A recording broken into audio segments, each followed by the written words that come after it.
Hello, everyone. Welcome to our November 2022 Astro-Tarot forecast. I'm Millie. I'm here with my co-host, Susheela. How are you, Susheela? I'm good. I'm good. I think we were just kind of giving a little recap to each other before we started recording about the energies this season are very different from the past. And so that's kind of how am I? I feel different. Yes. I've definitely been observing the shift around me, definitely within me. And what I was telling Susheela right before we started was that what I've been observing, especially in people who are have strong like Taurus Scorpio energies, because that's where the eclipses are at the moment or and this entire year, is the sense of having no other choice but to choose the responsible path. Mhm. And so what I mean by that is that if there was a resistance to something that we knew we had to do and we didn't step into that, the last couple of months probably really humbled you and said, no, like you have to move in this direction. This is the responsible direction, and not just in the do the adult thing. It's more so this is the purpose. This is your soul's purpose. This is the responsibility that you have as a human being to follow this through, or to follow through with this, and trust that that path is going to lead you to something else, I feel, to something bigger. The sense of being humbled, the sense of coming back to, why am I really doing the things that I'm doing? Why do I really want to connect with this or these people? Because Venus plays such a big role in all of this. Mhm. Yeah. And I was mentioning how, September we had this devil energy running in the background, and it wasn't like, a lot of these cards are not the energy of what they typically have been. There's another layer, a higher level or a deeper level or whatever of energy that's there. And that devil energy in this case it was about free will. It was about the alluring option and then the right option. And we've been going through this thing for the I like last that. year, that purging and surrendering and the letting go and purging some more and surrendering some more and all those things. And then the universe is like, yeah, we will give you what you want, but you got to do this inner work first. And a couple of times we got caught not having done the inner work, and it flies in our face. And there's that humbling feeling that you're talking about of like, I can't hide from the reality of this anymore. I can't put up the facade and pretend that I did the work. I actually have to do the work. And so then you get another shot at it, another shot, and then everything's clear for real, hopefully. And then the universe says, okay, so you get a little downtime. We'll give you a little lull. Now we give you a pop quiz. And then you get another pop quiz if you flunked that one. Then you get the final exam. And then there's no hiding. Then you either gotta do it, or this opportunity might not come back again for a while. Hmm. Oh. Yeah, I can definitely feel that. And look, I'll start moving into the month, and I think it's important to acknowledge that we're recording this episode Sunday, October 30th. So at this point, we've had the first eclipse of the season, which was the solar eclipse in Scorpio of October 25th. And we talked about that in the October forecast. And today, October 30th, Mars begins its retrograde, several month retrograde. It begins retrograding October 30th to January 12th. We also talked about that in the October forecast, but it's important to know that this is the energy that we're moving into November with. Mhm. And so, one thing that I'm noticing, especially because the eclipses are the eclipses, right? So the solar eclipse of October 25th, it's a new moon times 3, opens up a 6-month energetic window for those lessons to unfold for each one of us in the Scorpio house of the zodiac.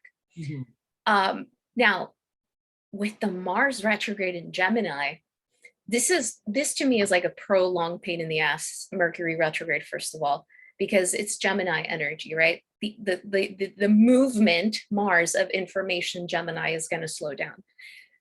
But Mars is how we manage our anger, our frustration.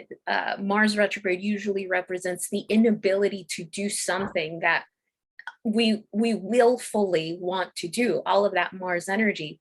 So like any retrograde, any planet that goes retrograde, we have the opportunity to reassess.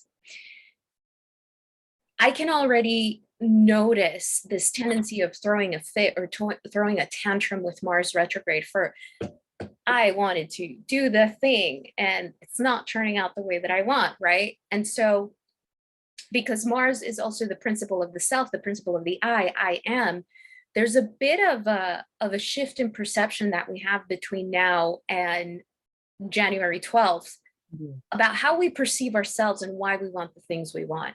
So that's kind of the energy that we're moving into November, like as we're getting heavy into Scorpio season. And like you said, this is a different Scorpio season. And I think it's important to note that the fact is that this is a Scorpio season that is an eclipse season. So if it feels heavier, it's because last year we didn't have eclipses in Scorpio Taurus. We had them in Sagittarius Gemini. Next year they're not going to be Taurus Scorpio, they're going to be in Aries Libra. So this is the one Scorpio season that we've had in years that is actually eclipse. So the universe is making it extra special. So A nice way of putting it. right. So I want to start off with November 5th. So remember, Mars retrograde is what brings us into November. November 5th, we have the what I feel is the first major aspect, and that's Venus in Scorpio creating an opposition to Uranus, currently retrograde in Taurus. So Venus in Scorpio, Venus, the planet of relationships. We went from Venus in Libra, which it rules, which was trying to find the balance, trying to find the harmony. In Scorpio, ideally, it's okay. Now we have a sense of what balance and harmony is. Let's go deeper. Let's go deeper. Now that we're meeting eye to eye, it's not enough to stay up here. It's what's really going on beneath the surface.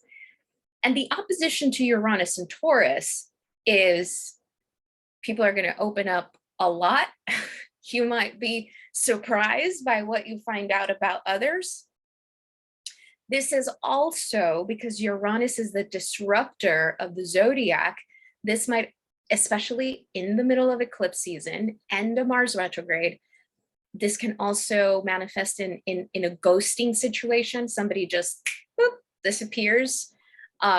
This can also be an intentional cutting of a cord with a karmic relationship because we have, again, eclipse season and Scorpio energy. So this is a pretty palpable energy in terms of like all or nothing. Mm-hmm. So interesting. You said a lot of the buzzwords about this card without even knowing it. Wow. Okay. But leading into this too, as I was saying to you off camera, that if there was, this Libra season that we experienced, it should feel like an air sign and swords and the cards. And it felt like fire.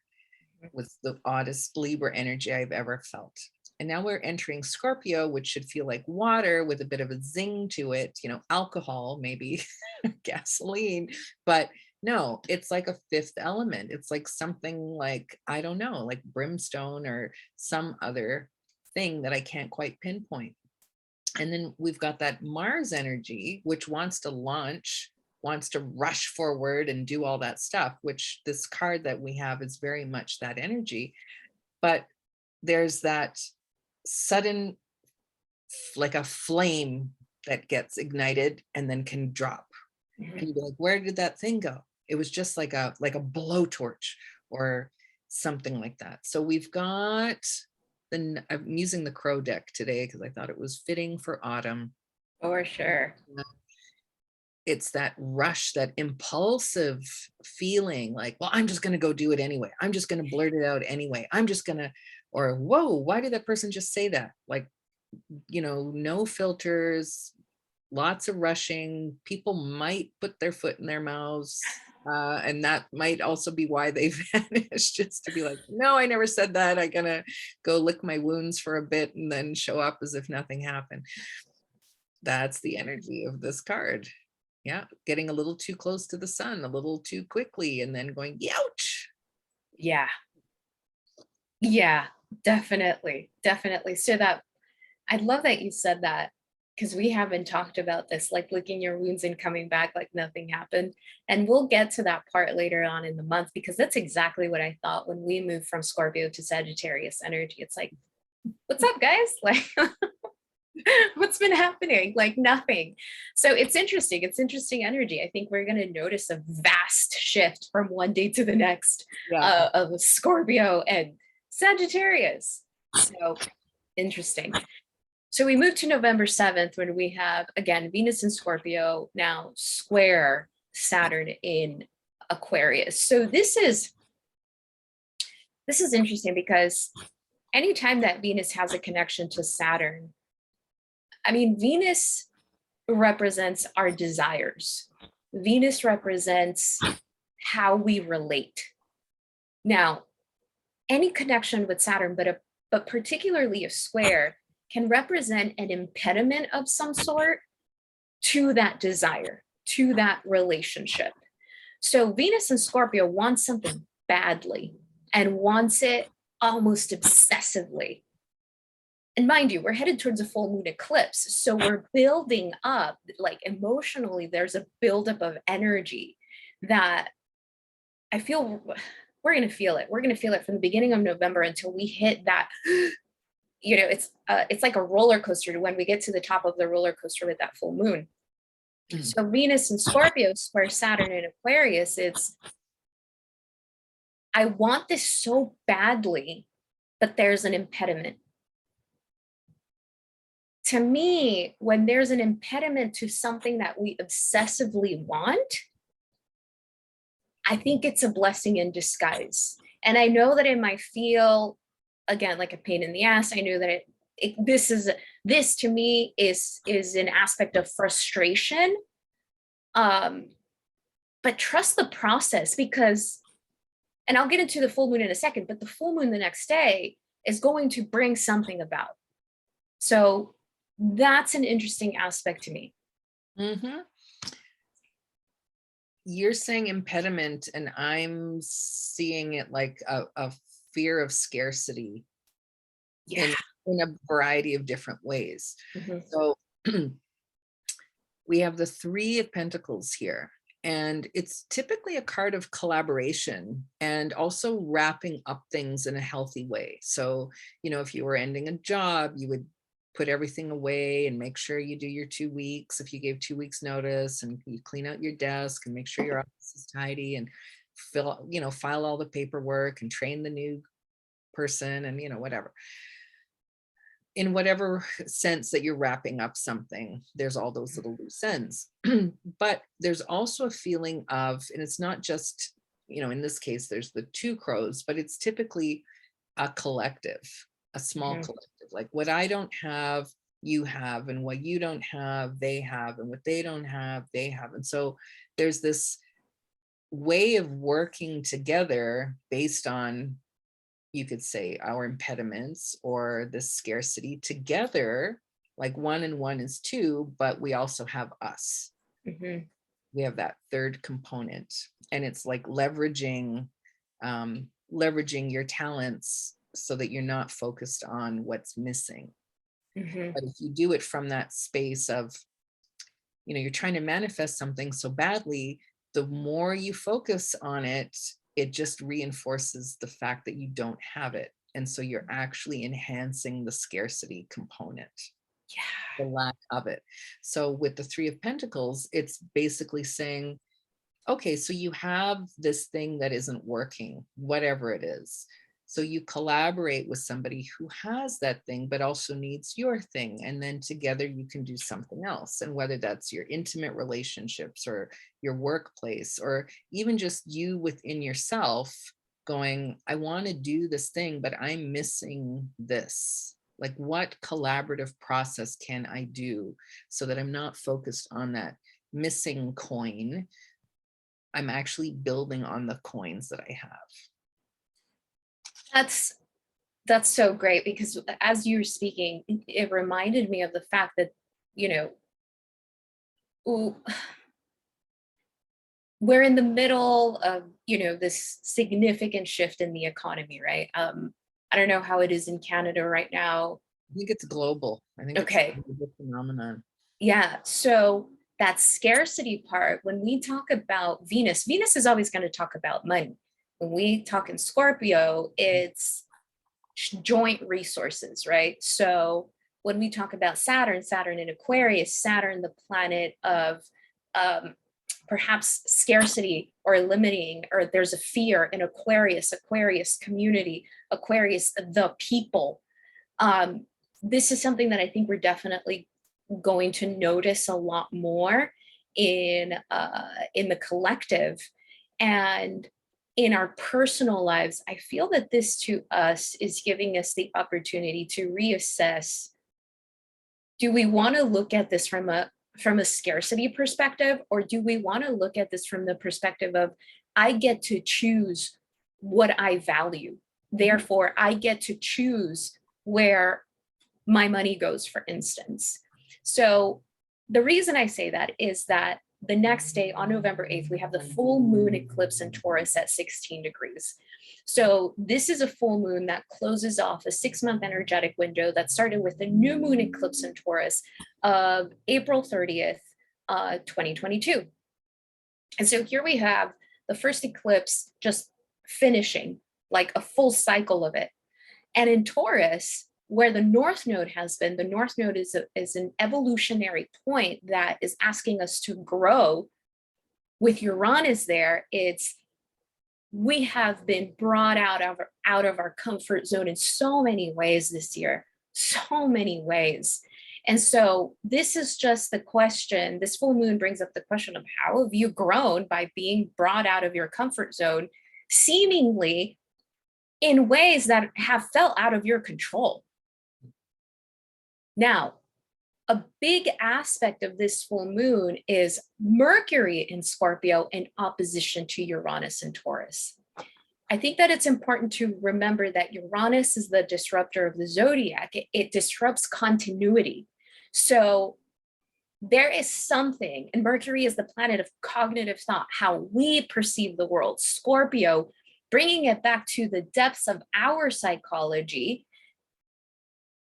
And that's what I was saying. How do I want to look at this? Do I want to look at this from a scarcity perspective, or do I want to take my power back and realize that, okay, yes, there's inflation, things cost more, but does that mean that I have to stop doing the things that I love, or does that mean that I cut out other things that aren't as important and as valuable? Because that's what Taurus is about. Value. What do we value? How do we value our time, energy, effort, our resources, our money? This is such a shift in how, again, in how we value ourselves, in how we value our work, in how we value our relationships. This is a big deal. It is. I'm going to show you those two cards together for the full moon and the Mercury aspect. So we actually have 10, and we have 10 and 10. Okay, so we have a triple X here. So I never can say that, numerologically, it's always important to look at the numbers. Even this is a minor and this is a major. They're all on the same day. That's heavy energy. That's 10, 10, 10. Or XXX, when things say that, there's something special, right? It's like a different level. It's a different grade of something. So the 10 of Swords is that feeling of, I've passed the overwhelm part, because the 9s are completions of things. When we get to the 10, if it's not a Roman numeral, it's a 1 and a 0. So it's that interim phase before we hit the reset button. So when you were giving your analogy before of the roller coaster, there's that 0 point up there before it starts going down the other side, and your stomach goes up to your nostrils kind of thing. Right. And that's where we're at. It's like, if we just take a look at this is all that mental. It's not emotional, but you will feel this in an emotional way through an analytical lens. This is painful. This is, mental anguish at its maximum, overthinking, why did I pick this path? Why this? Can I really do it? Who are all the players? Is it possible? Oh, whatever, all that stuff. Why did I pick this path? Why is it so difficult? All the stuff. I mean, you know what it is. And then we have judgment, and judgment has this finality to it. It's a final judgment. And it's not typically, in this case, from an outside perspective. It's our judgment. And it's not to be judgmental. It's like, you have the final say. Where do you put this pain? Are you going to just sit there? Are you going to wallow in the 9 and 10 of swords and be like, ow, ow, ow, everything sucks and this is so horrible and you can't do this because the economy and everything's going down the drains and whatever?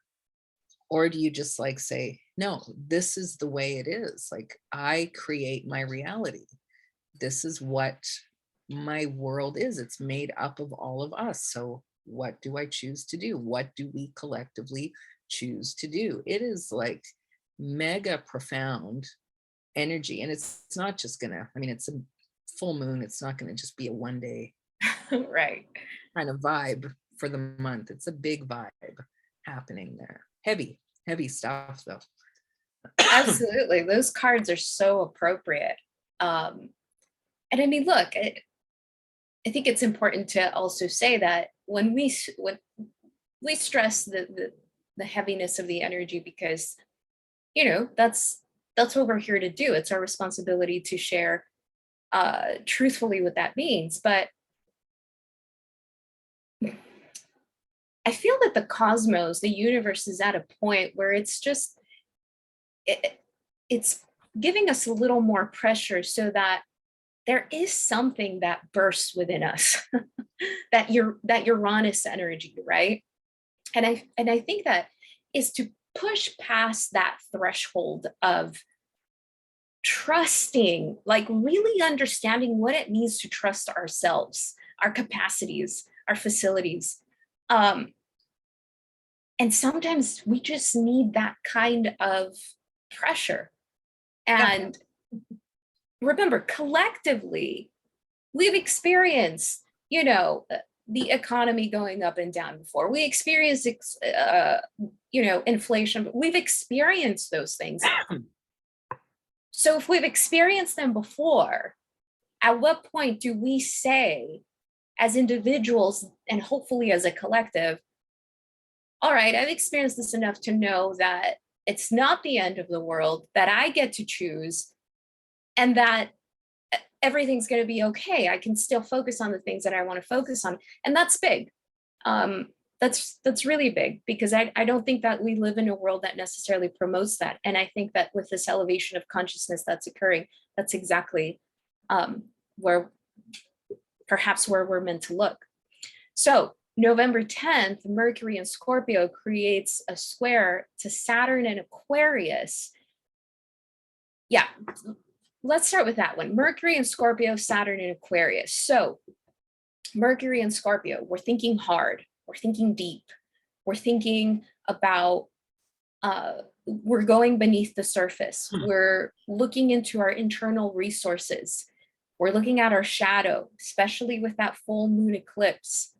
Square Saturn, again, this is a matter of choice. Okay, square. A square in the zodiac is an aspect of 90 degrees. Squares in the zodiac are usually described as negative or harsh aspects. To me, squares in the zodiac usually represent catalysts for change. Because is there tension? Absolutely. But usually that tension creates a change. And again, we get to choose, am I just going to go along for the ride of change, or am I going to choose what change needs to be made here? Because at this point, with that full moon eclipse, there's quite a bit of clarity. And so Saturn in Aquarius, that Saturn will always represent the responsible thing. So this can feel like a difficult decision to make. This can feel like climbing a mountain. This might even feel like a bit of like, all right, I guess I'm starting all over. This is powerful, but again, I get that humbling factor from it.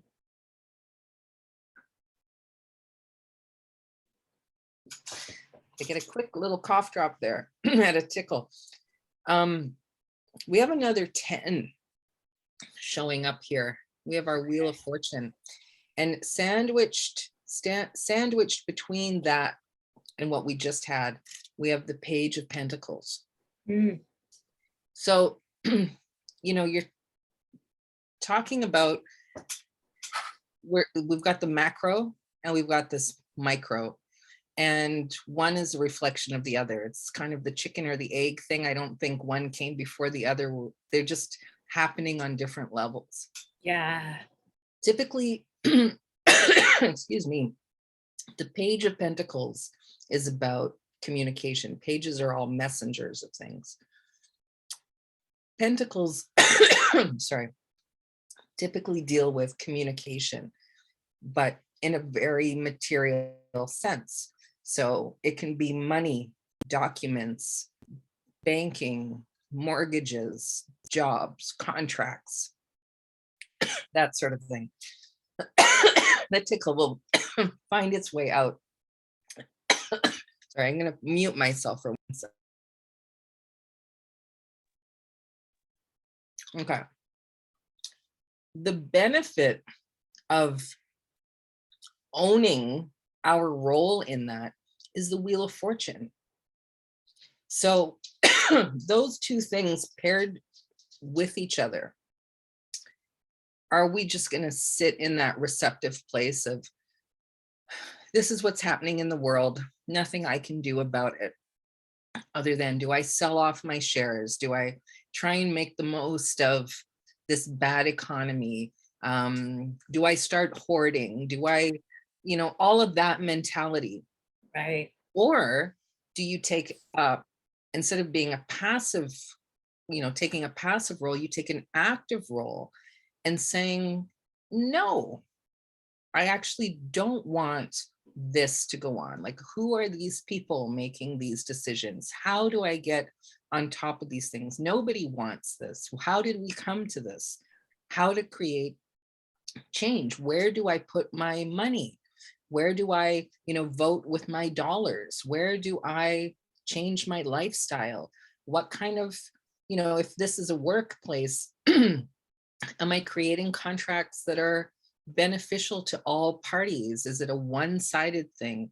You know, it's like breaking down that whole thing, and it carries over from that, what we had, the Judgment and the 10 of Swords energy is moving into this 10, 10, 10, 10, that maximum number over again. It's like that pressure point of like, how much pressure are you going to let yourself be put under before you snap? Are you going to snap in a good way? Are you going to make change? Like, how much are you going to take? Like, how much BS can you tolerate before you actually do something?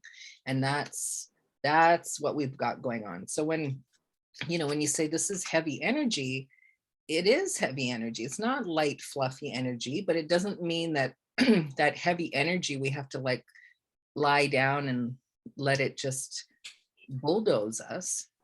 Right. That heavy energy is there. Like, can we, you know, amazing things happen under heavy energy.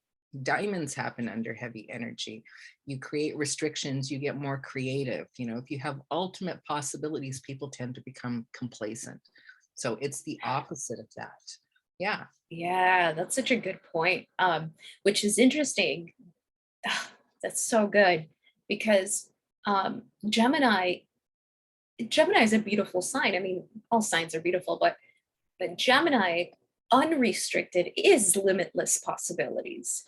And you have to remember that Mars is retrograde in Gemini, and Mars actually also rules Scorpio. So here we have Mars in Gemini slowing down. We don't have limitless possibilities. We have these possibilities. What do we do with them? We have to remember that Scorpio is also the sign of alchemy and transformation. How do we alchemize from this space? This is not the time to necessarily start something new. This is the time to get very creative about, what do I do with what I got? How do I transform it? How do I alchemize it? On November 10th, we also have Venus and Scorpio create a trine to Neptune and Pisces. This is nice energy. This is good in terms of, if the full moon energy is beating you up, this is a good energy to just kind of take some time for yourself. You know, go to a yoga, meditation type of class, go to the spa.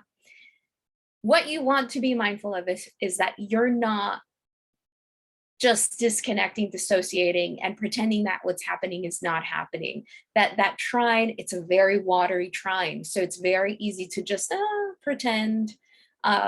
Scorpio there is not going to allow us to do that. I think that Venus and Scorpio, trine Neptune and Pisces, can also be this opportunity for forgiveness. So if this full moon is activating stuff in your relationships, this is a good aspect for understanding the complexity and the nuances of being human. Venus and Scorpio, trine Neptune and Pisces. Okay, I can understand that they're just on their path and I'm on mine. So now that doesn't mean, because Saturn in Aquarius is still very active and Saturn is newly awakened, it doesn't mean we let people get away with things. It just means that we're able to look at it from a different perspective. Healthy boundaries are still required, but we can let go of some resentment and anger. That is that Wheel of Fortune card. And you know, the downside of that, it's a wheel. If it's spinning and spinning and spinning, are you in that? Are you stuck in the spokes of the spinning wheel? Are you like on the Price is Right, that big wheel? Or are you in control of this? Obviously everything is cyclical and we have to flow within that. Part of it is about flowing within nature. When we are paying attention to the natural rhythms of nature, we don't feel as stressed. When we are trying to always maintain that things aren't changing, we're going to experience a great degree of stress and tension and resistance and all of those things. Allow things to change and move and go with that flow. Otherwise, things become really, really difficult for ourselves. Yeah, that takes us to November 11th, 11/11, where the Sun in Scorpio square Saturn in Aquarius. So it's important to note that Scorpio energy has been squaring Saturn in Aquarius, and that's important to follow. Venus did it on November 7th, Mercury does it on November 10th, the Sun does it on November 11th.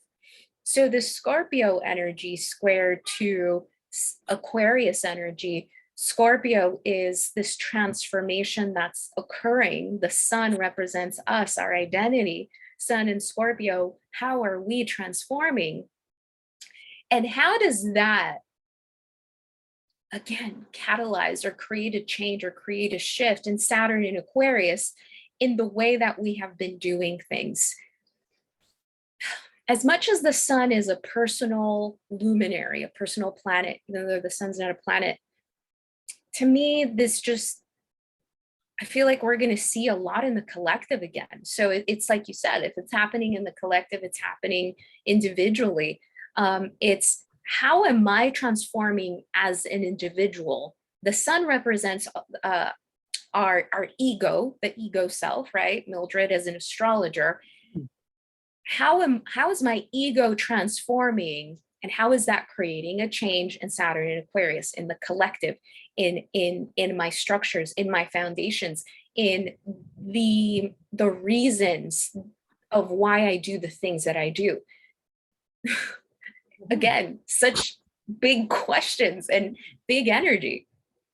So look at these again. So we have a 21.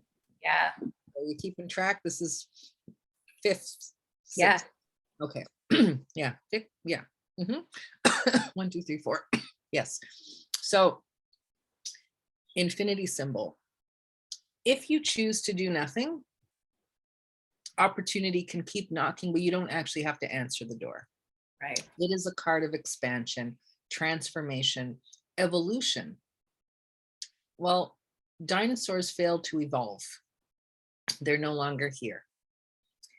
There are some remnants of them, I think chickens and, you know, a few other things, some lizards and whatnot.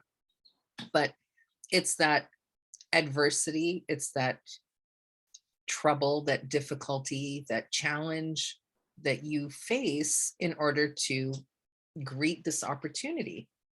It takes bravery, and it takes open-mindedness, and it takes blind faith maybe, but that opportunity is there. And again, that free will kind of vibe that's been coming through for the last couple of months, the universe is like, I'll give you everything you want, but if you thought this was going to be easy, you got another thing coming. But the reward is that you change and that you transform, and things will be more amazing than you ever thought possible. But you can't just sit there doing the same old thing the same old way. It's not going to happen. It's not going to do it for you. The universe will not do it for you. Yeah. Yeah, it's really interesting stuff. It's the stepping up, and I feel called to mention this, and I don't want to confuse it, but I'll just touch on it lightly. It's important to note that in March of 2023, Pluto is going to finally move into Aquarius, and Saturn is going to leave Aquarius and move into Pisces. So in March, everything that's happening right now is really preparing us for what's to come then. And so one of the things that I like to remind people is like, yeah, we have astrological events, but they always build on top of one another. So mind your impatience, first of all, and understand that this is preparing you for then. And I like to give you a timeline. I think it makes our human mind be like, oh, there is something to look forward to. But this is big. So the pressure that you feel, this call for transformation that you feel, the pressure to choose that you feel there is on purpose. Because what's coming, it's exactly what you said. It can be bigger and better than you imagine, but you have to align with it. You have to align with it. And in order to align with it, you have to realize how powerful you are as an individual. One of the things that has been coming up for me is I no longer want to build from the outside in. I want to build from the inside out. And that's different. That it's not so much to aim towards something. It's about, how does it feel inside? What can I envision? How does it align with my values? And knowing and trusting from that space. That's very different. So on November 12th, we have Mercury in Scorpio trine Neptune in Pisces. So Venus trine Neptune in Pisces on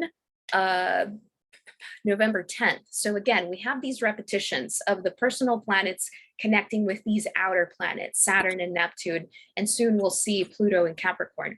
So November 12th, Mercury in Scorpio, cognitive thought. We're thinking hard. We're seeing through the BS. That's another thing. Mars in Gemini, I think, is going to expose a lot of the lies that we've been told in the last 2 years. Mercury in Scorpio is about being able to see that. Trine Neptune in Pisces.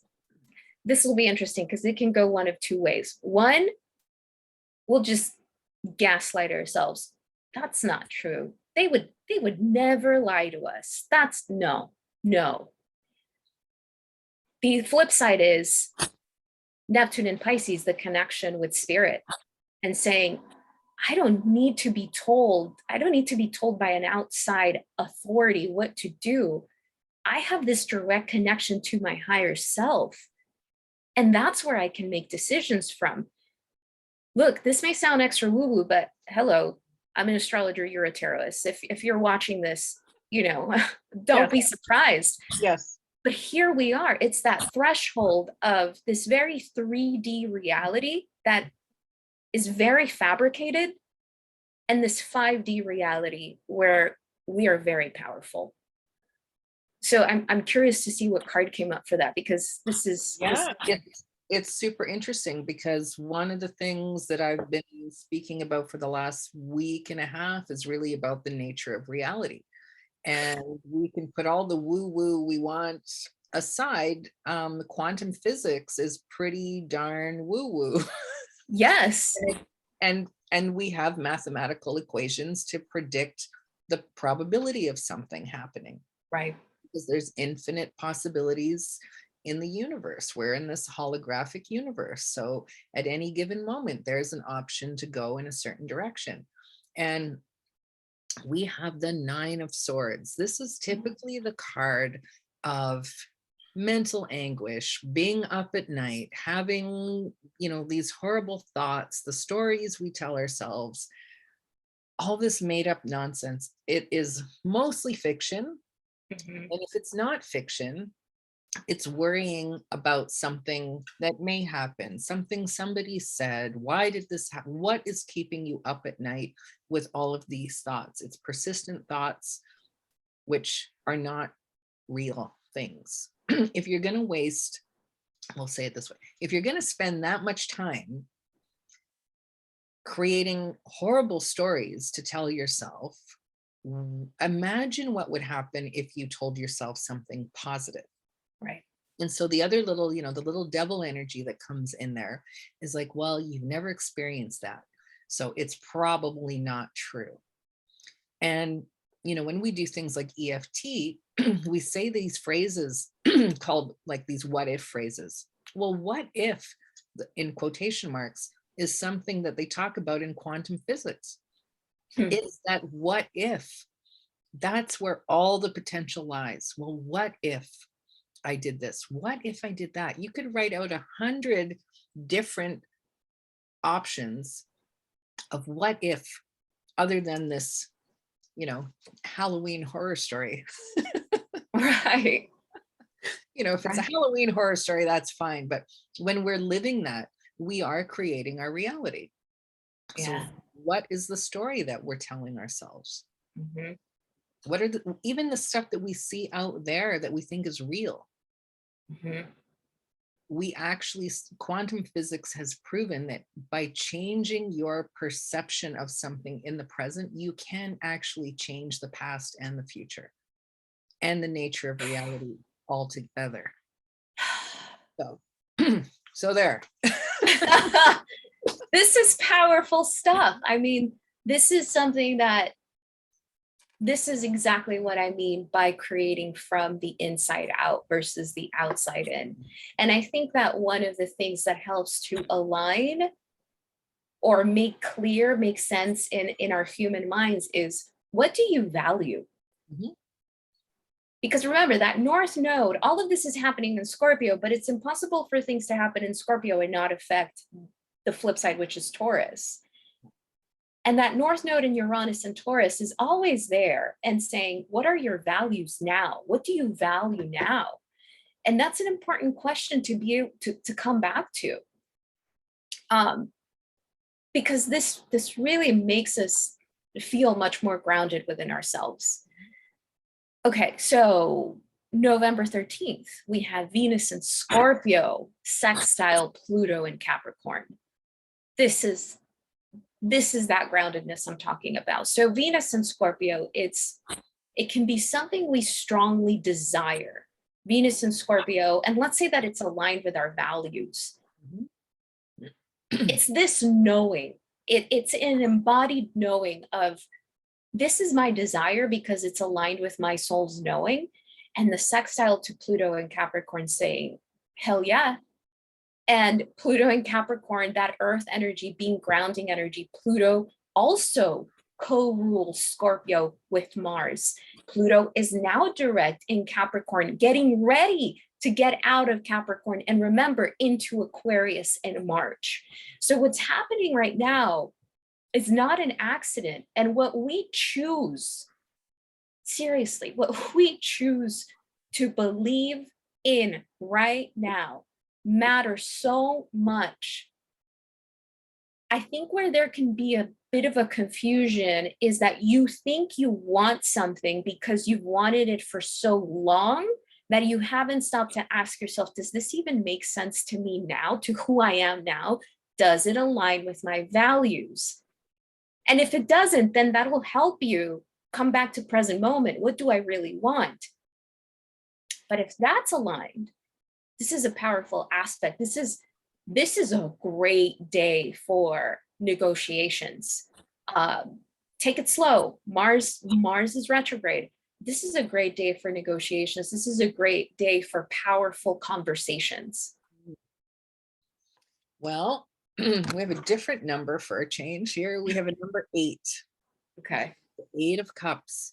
And the 8 of Cups is exactly walking away from something that you put a lot of time and effort into. Something that you thought you wanted, something that you thought aligned with your values, or values that you think you should have had, whatever. It's an emotional card. It's touchy-feely. It goes straight to your heart center, and you're walking away. You're not giving up. You're not throwing it away. You're not taking it lightly.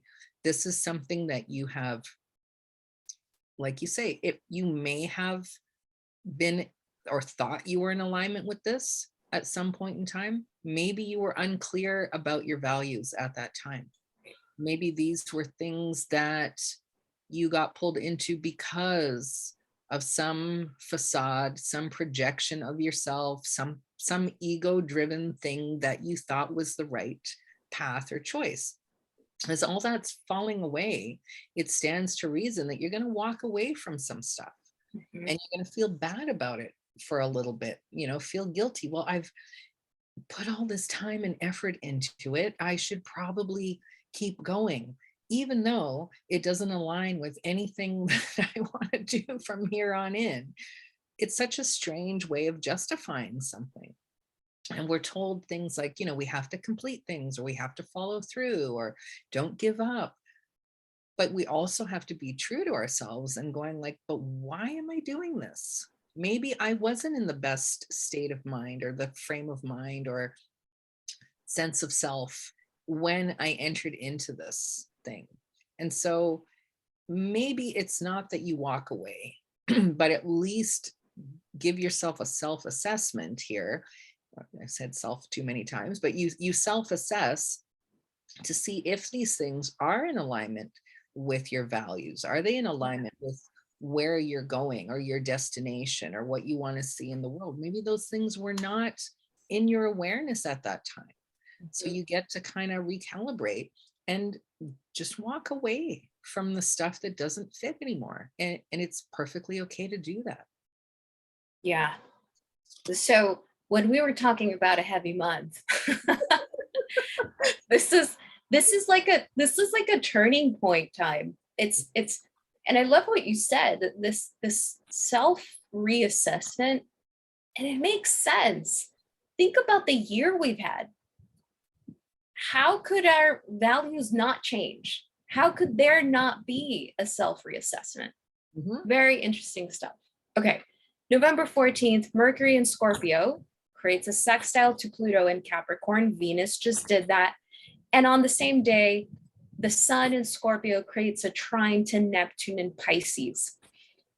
These are actually nice configurations to be able to do what we're talking about, to be able to come back to the self and ask, like, who am I now?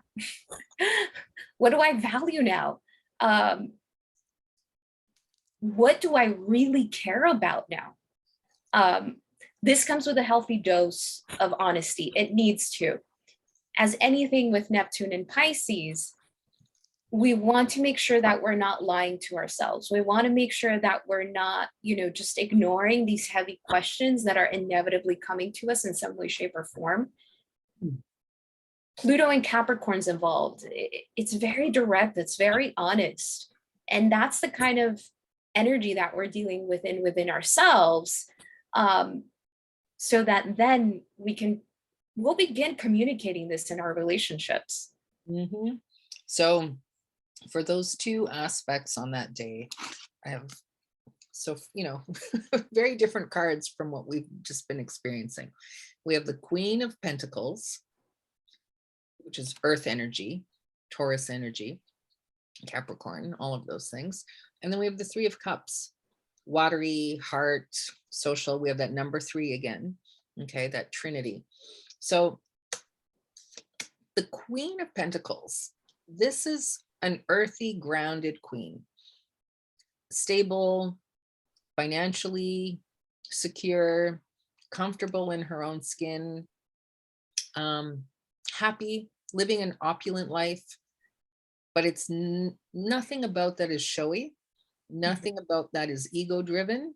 It's like, I know where I'm competent.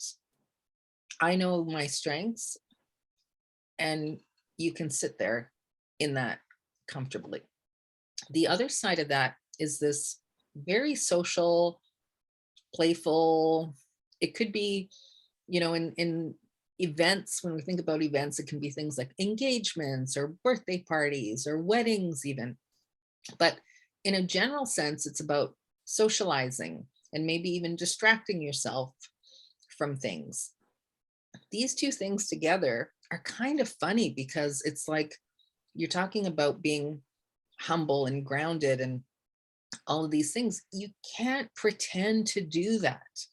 Right. I love meeting people who go, I'm a very humble person.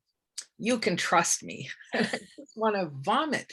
It's like you just blew it right there. Right. Because humble people don't say that. And so there's again that no BS. There's that potential for putting on the facade when you go out there and mingle with the people that you're used to mingling with.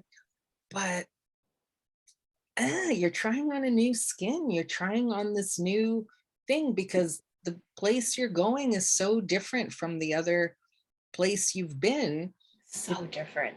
It's kind of this, it's like on a soul evolution level, it's like a preteen kind of awkward phase of our evolution right now. It's odd. It's like, you're wearing, big girl sizes, but you're still a little girl on the inside, little kid, whatever, not gender specific because it's a queen, but it's that kind of feeling that's there.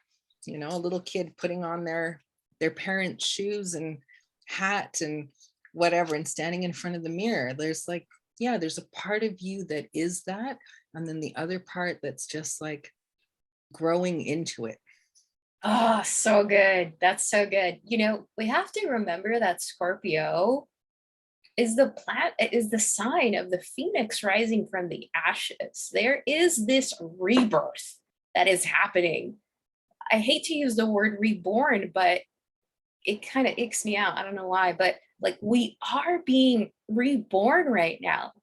And there is this sense of, who am I now? Who am I now? That's a big question to ask. And the thing is that if you realize, like, holy shit, I'm going through this massive transformation, and based on quantum physics, based on however I want to look at it, I can create my reality. I can decide who I am now.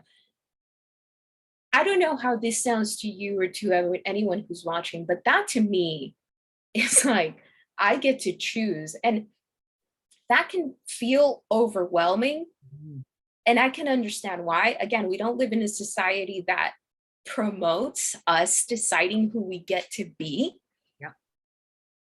And that's extremely powerful. And that's Scorpio energy, power, internal power. Mhm. That's really big. Okay, so November 15th. November 15th, we have Venus in Scorpio create a trine to Jupiter in Pisces. So here we have Jupiter back in Pisces. Jupiter retrograde. Jupiter is going to retrograde up to the 28th degree of Pisces. So it's going to finish that. It's going to stay in that space of 28, 29 degrees for several weeks into December. We have Jupiter, the planet of expansion. I like to think of Jupiter as the magnifying glass of the zodiac. Mm. Jupiter is described as like the Santa Claus of the zodiac. It's optimism and luck. And it can be, but Jupiter expands what it touches. So it puts a magnifying glass on anything we have been trying to avoid or hide, especially anything elusive, because Pisces has to do with something elusive. Pisces is the last sign of the zodiac. In the last 2 degrees of the zodiac, Venus and Scorpio, the relationship to transformation, transformation in the relationship with others, transformation in the relationship with ourselves, transformation in our relationship with money and sense of self-worth. So here we have this connection of transformation in all of these themes. Jupiter and Pisces, which to me feels like tying up of loose ends, this last bit of the year. That's a lot of water energy. That's a lot of soul cleansing. That's a lot of soul purging. Scorpio is the sign of purging. So while a Venus and Jupiter trine is usually described as something really beautiful, almost auspicious, I think this is beautiful and auspicious in a soulful purging kind of way. Yes. If somebody's doing ayahuasca, there's a lot of crying and vomiting and pain and things like that. Fitting card, we have the devil. It is the devil. We have our little Wow. word over here, communication. And again, people will feel that like, oh, I'll go down this path because it's full of flattery and glitz and bling and sparkle. That's the devil energy. Right now, the easy road is the devil energy. The difficult road, and I would not normally say it this way because we're trying to find flow. We're trying to go to the path of least resistance. When we are in the flow, that's what happens. Synchronicities happen and everything else. This is not about, well, I'm going to put myself in a difficult situation because it will be transformative. No, that's right. Stupid. I mean, that's, that's not what this is. This is just like, you know what? That thing that sounds too good to be true, that alluring thing right now, in this particular time, in this Scorpio vibe, it is too good to be true. It's taking you away from that hard work that you have been doing, that we've all been doing, to complete that. That's what this energy is. It's like, oh, you were almost done. Oh, I'm going to pull you over here where it's all the fanfare and you're thinking, oh, great, I'm done. You know you're not done. You got to go back. It's like you have a big exam coming tomorrow and you're 95% through studying and somebody invites you to a party. Little do you know that most of the exam is going to be on that 5% you didn't study for yet. That's what this is about. Yeah. Ooh, I like that. The next day on November 16th, Mercury in Scorpio trines Jupiter in Pisces. So again, the Venus trine Jupiter in Pisces the previous day. So Mercury and Scorpio, we're looking at something profoundly with depth. We're seeing through the BS. We're asking deeper questions. Mercury and Scorpio is the detective of the zodiac. Mercury in Scorpio is the depth psychologist, psychoanalyst of the zodiac, right? We're not just asking the surface level questions. We're trying to get to the root of the thing. Trine Jupiter in Pisces. To me, this gives me like breakthrough vibes. This gives me connection to higher self, connection to source. And this is also like following the signs. This to me gives this like second week of November, like second and third, that week of the 6th, that week of the 13th. As much as we're asking ourselves, you know, the hard questions, like they're in our face, there's also this essence of synchronicity. There's also this essence of like serendipity, but we have to be focused. So this Mercury and Scorpio trine Jupiter and Pisces can definitely be that, can definitely be like kind of being in the right place at the right time, having the conversation like with just the right person. On that same day, we have Venus enter the sign of Sagittarius. So Venus leaves Scorpio, enters Sagittarius, remains there till December 9th. So there is immediately, we begin to feel the shift of like heavy Scorpio energy to light and fire and drive. So that's an interesting day. That I like that day. I like that day, not because I think it's going to be, you know, light and fluffy, but because there's the potential of, if you're intentional, really connecting with something that is meant for you. And Venus in Sagittarius represents like the broadening of horizons, meeting people from different walks of life, relating to anyone that is not in your immediate vicinity, the neighborhood, the friends that you grew up with. This is expansive energy, but your focus has to be on that. Mm-hmm. And I think there's a potential to miss something if you're not focused on what's really meant for you. Yeah. So it's interesting because I've got the two cards for those two aspects. And even though they're not in the same suit, they follow in sequential order. We have a 1 and a 2. So the first card is the Ace of Cups. And it's the beginning of something. And I think it's because of that Scorpio energy. It's a cup instead of a sword. So it's less thinking, more heart focused. And remember, the cups are things that feed and nurture us. They're about love and emotions. Where is that starting point or reset starting point? Did we open our heart up to stuff before? Did we go at it wholeheartedly? Did we envision things from that space? Did we shut down the whole right brain in order to function in a logical world? It's that reopening up of that component, you know, sensing things. They've been able to get it on the little graph there that our heart chakra actually senses things before our brain does. So it comes in through there, our brain analyzes it and feeds it back to our body. So it's that feeling of, you know, it's also a card of like new love and spontaneous emotions and all that kind of thing, and being willing to invite something in. But it's that first step. Again, the whole month is about, are we doing things in the same way that we did them before? If you're going to do that, then frickin' do it. Don't do it half-assed.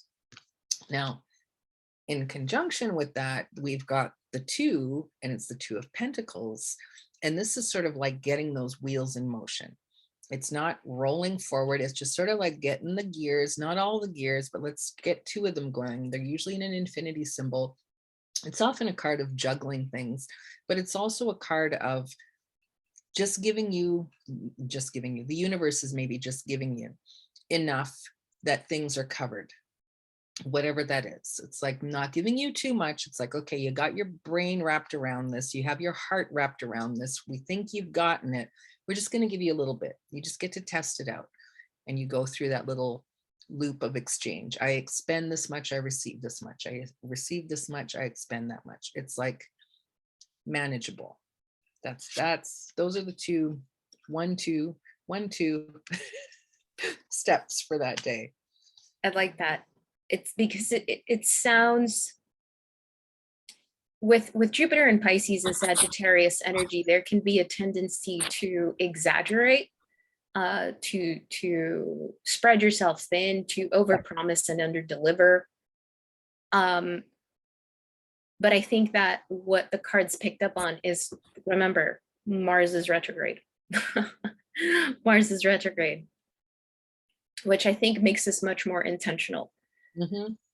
The following day, November 17th, now Mercury enters Sagittarius. So we go from Mercury in Scorpio, the detective, the depth psychologist of the zodiac, to the philosopher of the zodiac, the student teacher dynamic in the zodiac, the perpetual student of life in the zodiac. Mercury in Sagittarius is, how do I now take these very profound lessons I learned in Mercury and Scorpio and apply them to my life, apply them to the philosophies of my life? And how do these lessons allow me to look at life from a greater vantage point, from the bird's eye view? And how do I, because that much Scorpio energy, let me tell you, if you're skeptic and pessimistic, that's probably going to be a little bit more of that. And finally, with Sagittarius, is like, all right, how can I look at this with a in a brighter light, and just be more optimistic that all of this is in fact working out in my favor? So we have the moon for that, and all of those deep subconscious things, you're saying philosophies and whatever. What good are they if we keep them way down there all the time? They need to come up to the surface. You don't need to let them all out at once. You don't need to have that. It's just bring them up to the surface. Slowly expose them to your higher conscience. Yeah. And I like that, because Mercury in Sagittarius is known as the sign of truth. So if you know any Sagittariuses, you know that they have no filter when they speak. That is what they teach the rest of us. It's like, why don't we just say things for what they are, right? So notice how the previous day, on November 16th, Venus, the planet of relationships, entered Sagittarius. The next day, Mercury enters Sagittarius, Mercury, the planet of communication. So here we have these two personal planets, Mercury and Venus, that really bounce off of one another. They never travel too far away from one another in zodiac. This is a shift in relationships and how we communicate in relationships, considering the fact that Scorpio season may feel like it kicks our butts. So keep that in mind, because as of like that middle point, like 16th, 17th of November, we begin to feel the shift in energy, not so heavy. We begin to kind of wake up. Or come out of our cave.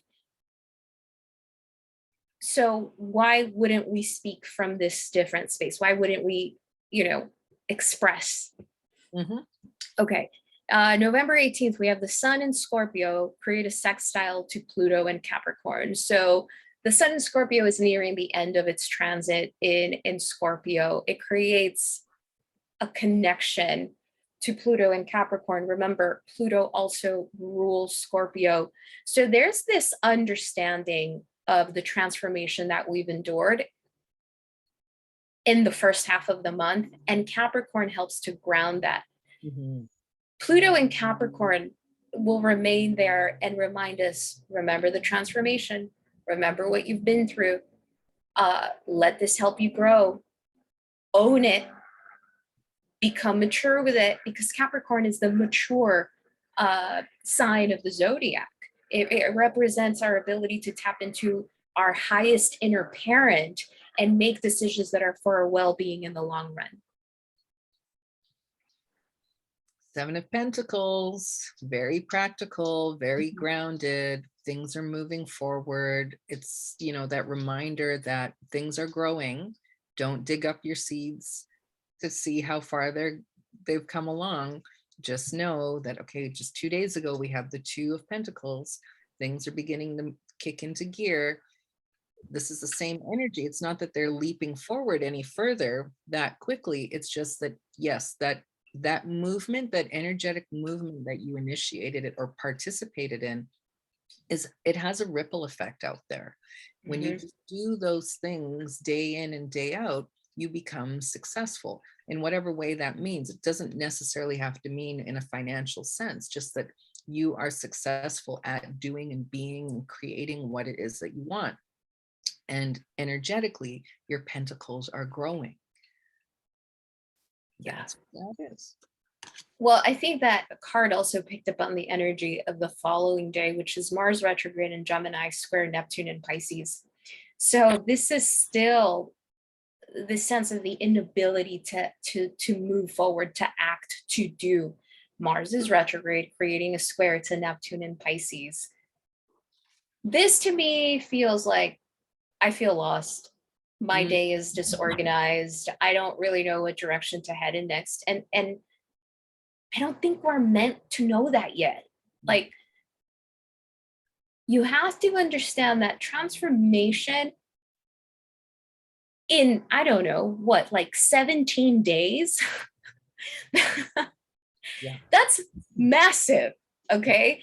You have to allow that to settle in. And so on the 19th, Mars retrograde in Gemini, square Neptune in Pisces can be like, well, now that I know, I want to like make the plan and move forward. Let's move forward. No, no, I think that the cosmos there is screaming like, not yet, no, no, not yet. Look, and we've experienced this Mars in Gemini, square Neptune in Pisces once in September, once in October, now once again in November. Slow the F down, like just slow down. It's not time yet. Mm-hmm. Oddly enough, we have the Four of Swords. It is the card of self-care and resting and recuperating. And it was our card of the week just last week too. And it's always got three swords up on the wall. Those are the three of swords, that pain, the wounded self, all of that stuff. We keep it up on the wall so that it reminds us of where we've been, not to keep feeling it over and over again. And then we rest. You know, this bird looks like he's playing dead, but we rest. And we've got that single sword there at the bottom. And that is the sword that we want. We want that mental clarity. We want to know what direction to take, but we're just this little timeout between the pain and the agony and the wanting to rush forward, but we're only going to rush forward. Well, we may not rush, but we're going to move forward at least when we have the clarity to do so. Even if it's just a little clarity, we move that much. Right. That's the rest and recuperate card. Absolutely. I just want to say more on like a mundane, practical interpretation of this energy. So here in the States around that time, that's the Saturday before Thanksgiving. Look, if you can get your stuff done as early in the month as possible, put your orders in, like for food, buy your gifts, do the things as early as possible, as slowly as possible. Mars is the planet of movement, and Gemini is the planet of communication and errands and the things in the to-do list. Neptune and Pisces is like, I don't know where I'm going. It's a Saturday. Just be mindful. Be careful when you're driving. Pay attention. Write your list. Check it twice. Just do the things, okay? Be mindful of, like drinking and driving kind of thing. So just putting it out there. Okay, November 20th, we have the Sun in Scorpio trine Jupiter in Pisces. The Sun in Scorpio, at this point, the Sun is nearing the end of Scorpio energy. Trine Jupiter in Pisces. Jupiter is ending its transit to Pisces. This to me is like a check-in point before we head into Sagittarius season of, so How have you transformed in the last, I don't know, 20 days? What's been happening? Jupiter and Pisces, it's the expansion through the soul. Jupiter expansion, Pisces, the soul. How has your soul expanded through this transformation that your identity, the sun, has been through? I think that again, those with strong Scorpio, Taurus placements, whether sun, ascendant, moon, perhaps even Geminis and Sagittariuses, this is going to be a big month. This is going to be a bit of an identity crisis. So sun trine Jupiter, if you're in a good space, you feel motivated, you feel grateful, you feel inspired, you feel creative, beautiful creative energy with that Scorpio Pisces energy. If you feel a little beat up, definitely more of that R&R. Absolutely. Just take it slow, tend to your soul. You know, this is kind of like chicken soup for the soul type of aspect. It's funny. There's certain cards that have an energy of, I always feel that like Aquarius, for instance, even though it's an air sign, it has a water component to it. And the Six of Swords is air, but there's always a water component to it. There's often a person in a boat when the swords are sticking in the boat. Crows typically don't swim, they fly, but that water component is there. And it's a feeling of, we're shifting from that Scorpio energy into that Sagittarius energy. And it's kind of like, ooh, you made it. You just escaped. You escaped. You got out. And really that's the feeling of the Six of Swords. It's escaping certain difficulty. You're not fleeing it, but like you made it out, like just before the earth, that kind of thing. Whew, like it wasn't as bad as it was, or like, oh, did we get there already? Like waddling, or you're in a little rickety boat and it's really wavy out. How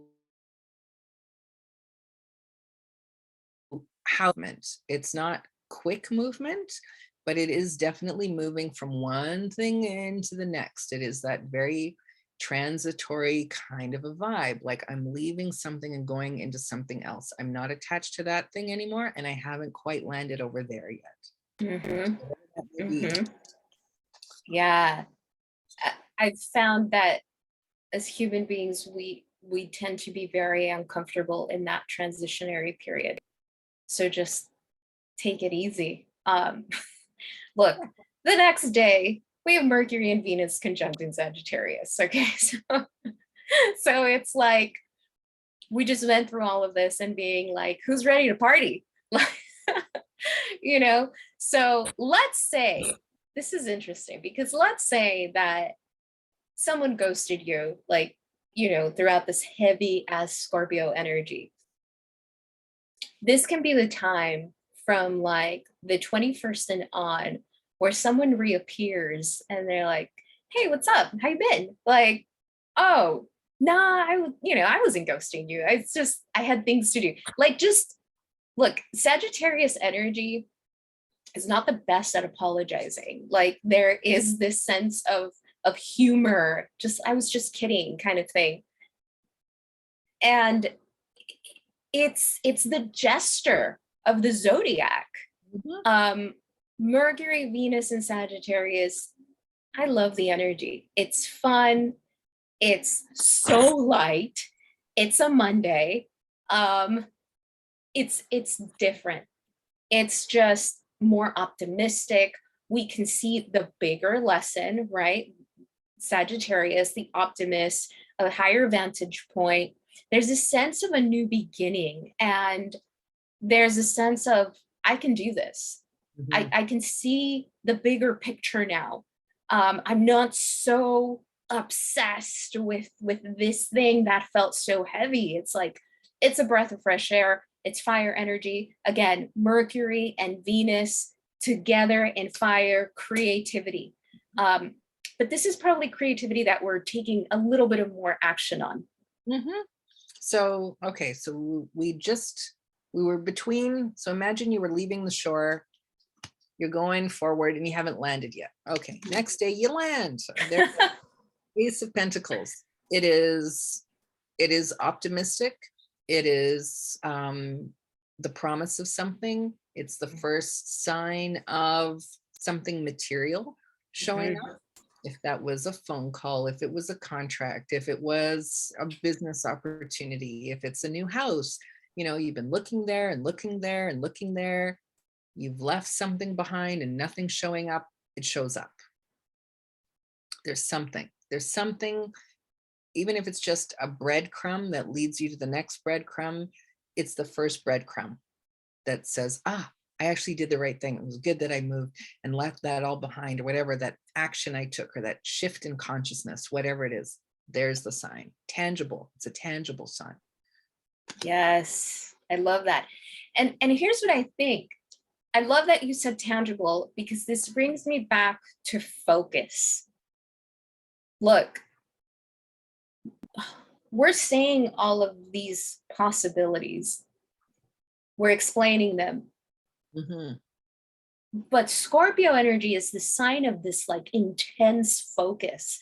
And we can intensely focus on growth and expansion and aligning with what's genuinely meant for us, or we can focus on the dread and the dreary, man. And Scorpio can definitely take us there. So that tangible will manifest depending on what you've been focusing on all along. Mm-hmm. So that's a great turning point for us. It's definitely like a little bit of a waking up. Okay, the next day, November 22nd, we have the sun entering Sagittarius. So all of a sudden, we go from this heavy Scorpio season to having a stellium, the sun, Mercury, Venus in Sagittarius. Everybody party, everybody, let's go take a trip. Everybody, let's have all the festivities. Look, and at this point, we're nearing the end of eclipse season. So sun in Sagittarius, again, how do I feel expansive? What are our philosophies of life now? They're shifting. They've shifted. Sun in Sagittarius, we might want to travel. It's the holiday season. So, people begin to travel, all of these things. If this is true for you, if the traveling component is true for you, till I'm blue in the face, remember Mars is retrograde in Gemini. It's like a prolonged Mercury retrograde in Gemini. This isn't to predispose yourself. This is just so that, you're making sure that you're getting at the airport at the time you're supposed to get at. You're making sure that you get your luggage, making sure that you don't forget the passport, thinking that you put it in the bag, those kinds of things. Yeah. Well, we have the King of Cups, and the King of Cups is an emotional king. It's not typically what we see in Sagittarius, but it's like, I think of this like the guy who tells the dad jokes. So you're feeling glum. We've been through this heavy Scorpio season, and dad joke guy shows up and starts telling you stupid jokes. And at first you're like, I'm sorry, but I'm really grumpy and I don't appreciate this, stupid sense of humor. By the fifth joke, you can't take it anymore. And you start to laugh and just lose your mind.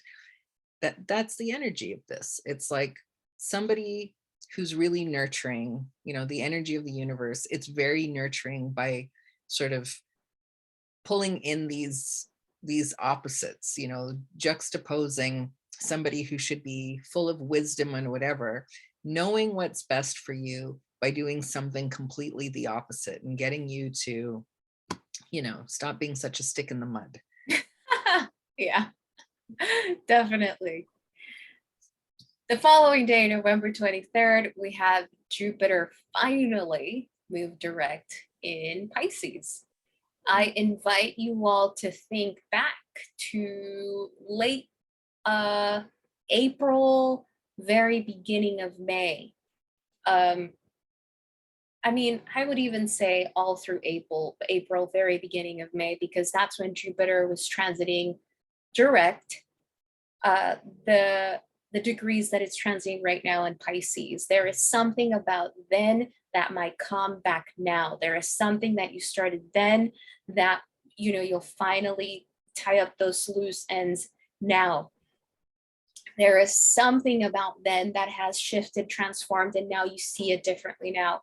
But Jupiter direct in Pisces is this internal knowing of, okay, this is really the end of this thing. I'm tying up, I'm tidying things up. It's the example you gave earlier today was really perfect about, you quit the job, so you gave your 2 weeks notice, you're training the new person, you're packing your desk, that kind of thing.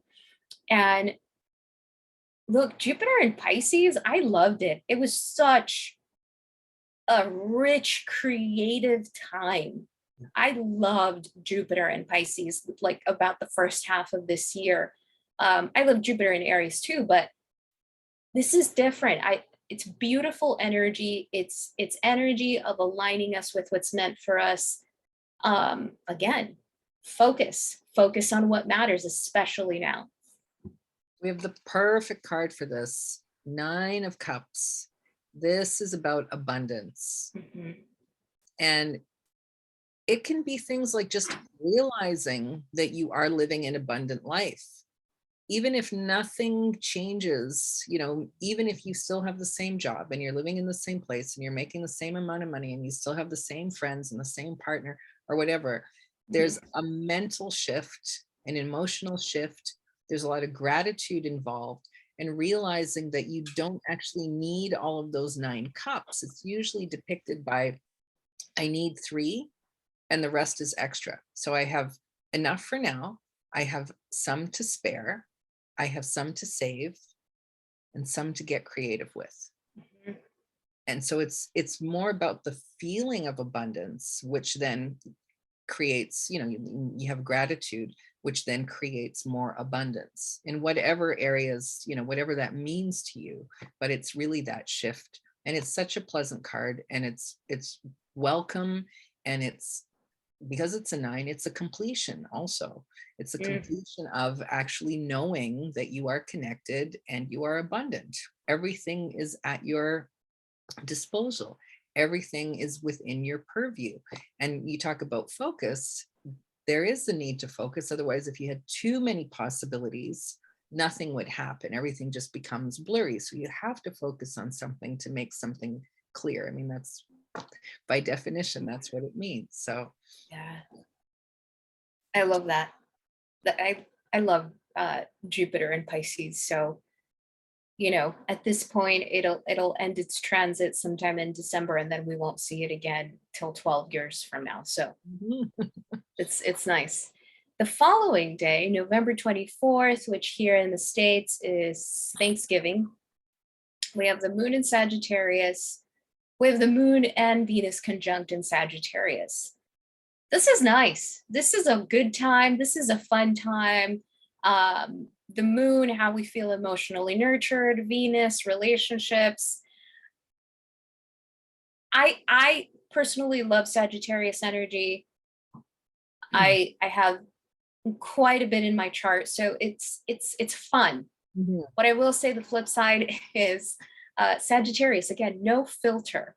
So if you're with family, be mindful that people are going to say stuff, right? And it's the moon and it's Venus, so your feelings might get hurt a little bit. Just be mindful that's happening, but otherwise this is an invitation to really have a good time. we have another 9. We actually get all 4 9s this month. Okay. Whoa, yeah. So talk about things completing. Yeah. We have the 9 of Wands, and it's about healthy boundaries. Healthy boundaries. So, if most of our viewers are in the States, yes, you will probably be interacting with close family, and there's all kinds of things that arise. I'm here in Canada. We had our Thanksgiving in October, but it's still that reminder of practice your healthy boundaries. You've changed now. How are you going to interact with people or do things in such a way that's different, that you can feel comfortable with, and having healthy boundaries. And I always say with this card, it's a boundary, it's not a wall. Mhm. We're not building walls and keeping people out. It's a very flimsy little thing, but it's there, it's visible, and you can go over and they can come over, but it's to be aware of those boundaries. Yeah, definitely. And with Sagittarius, that might be a little challenging. Right. Well, what I was going to say next is, remember, Sagittarius is ruled by Jupiter. Jupiter, the planet of expansion, of the magnifying glass, of looking closely, of exaggeration. So yeah, don't build walls, have a good time, but say what you need to say if you need to say it. A few days later, on November 28th, we have Mars retrograde in Gemini, trine Saturn in Aquarius. Okay, so this is where I feel that we can finally begin to get slowly moving forward on whatever we have been reassessing. If remember, Mars retrograde created that square to Neptune in Pisces on November 19th. It's like, I don't know where to go. I don't know what to do. Now, November 28th, Mars in Gemini creates a trine to Saturn in Aquarius. This is finally having either an internal sense of, okay, I feel much more confident about moving forward some way. We're not moving just yet, but there's clarity. There is a plan. There is, you have the conversation that like gives you this idea, oh, I hadn't thought about it in that way. Okay, now I have a sense of grounding again, Saturn, that I can build a different foundation or structure or path or road in Aquarius that is vastly different than what I had thought about before. And this is about taking it slowly because Saturn is direct. Saturn is about running the marathon. Mars wants to run the sprint, but it's retrograde. So if you have been feeling lost, this is where you finally begin to not feel so lost in terms of what direction to take. Queen of Swords. When you say clarity, this is the epitome of no BS. Yeah. Cut through everything and just, it's not an impatient energy. It's a very patient energy, but it's give me the information. Don't fuss about it. Mhm. 1 + 1 is 2. No frills, no bells and whistles. Dress it up all you want. It's like factual. What do I need to do? Give me the steps. Give me the information. I'll give you the steps. I'll give you the information, whatever. It's very, it's a queen. So it's profound, it's potent energy, but it's still light enough if it's true. We'll put it that way. If it's not, this is the queen that comes and like off with their heads. Yeah, pretty much.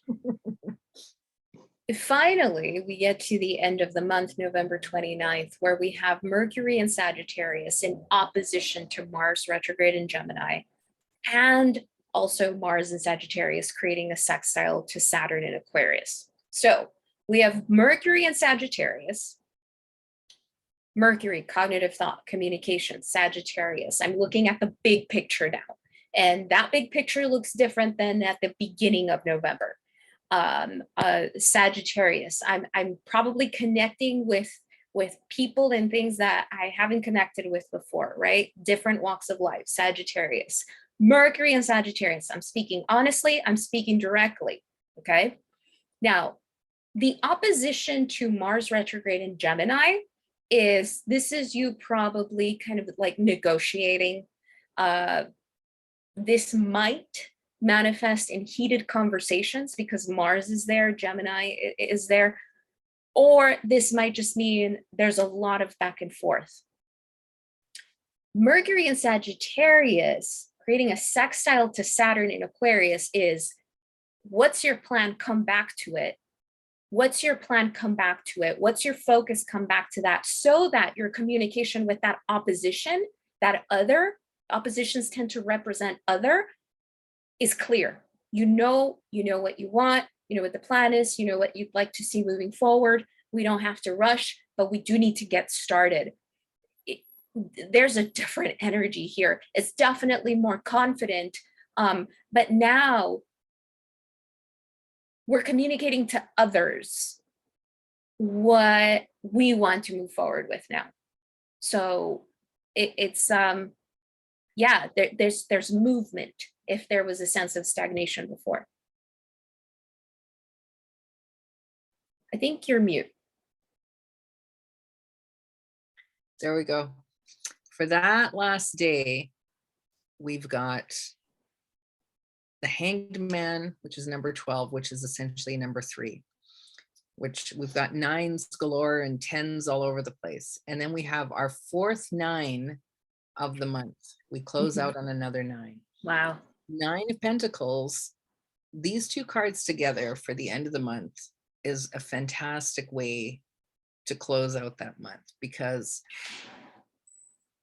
I always say this with the Hangman, people sort of have a negative connotation about it, that it's like, you know, like it's relating to death or something tragic happening.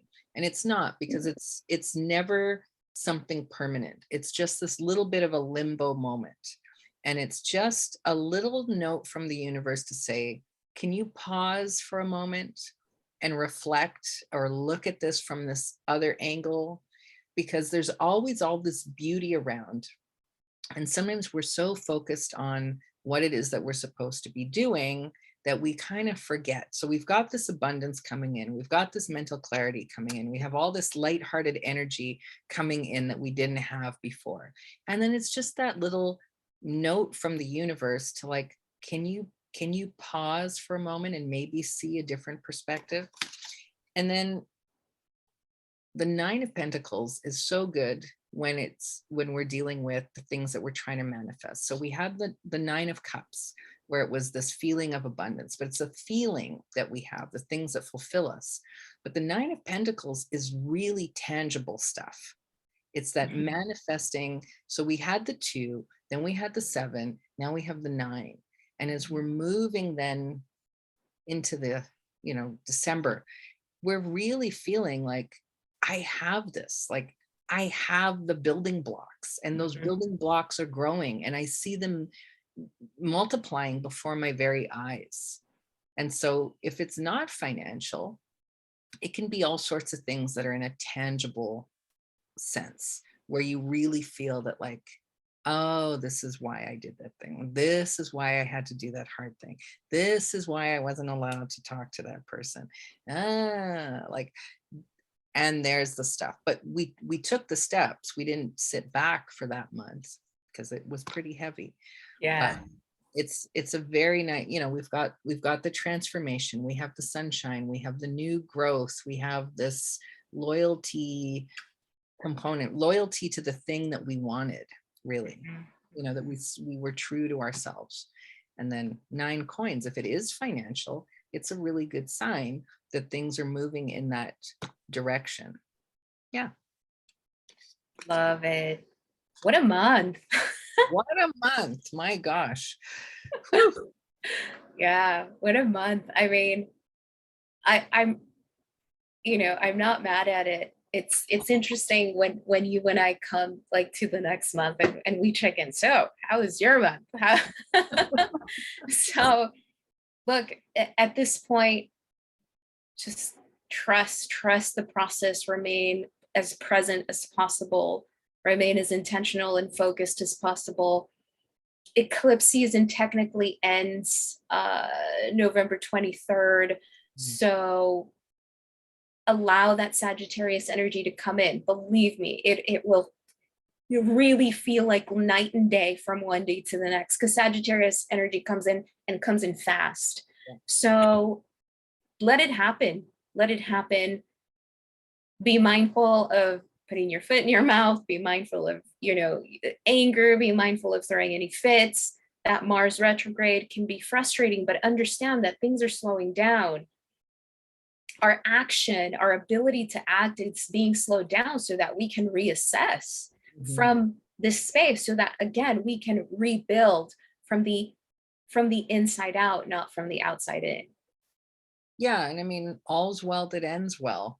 Yes. So it's not for nothing. Yeah. We end having done the work. And we do get rewarded for it as we move into the Sagittarius season. Yeah. Well, thank you all so much for joining us yet another month. You know, thank you all for your feedback on the videos. We would really appreciate it if you would, you know, like, subscribe, share with your friends. You know, I always have a good time doing this. It's a really nice way to start off every month. Yes. Yeah. Thanks again. And yeah, we're in our year 2 here. Yeah. Have a good one. Until next time. Bye. Bye.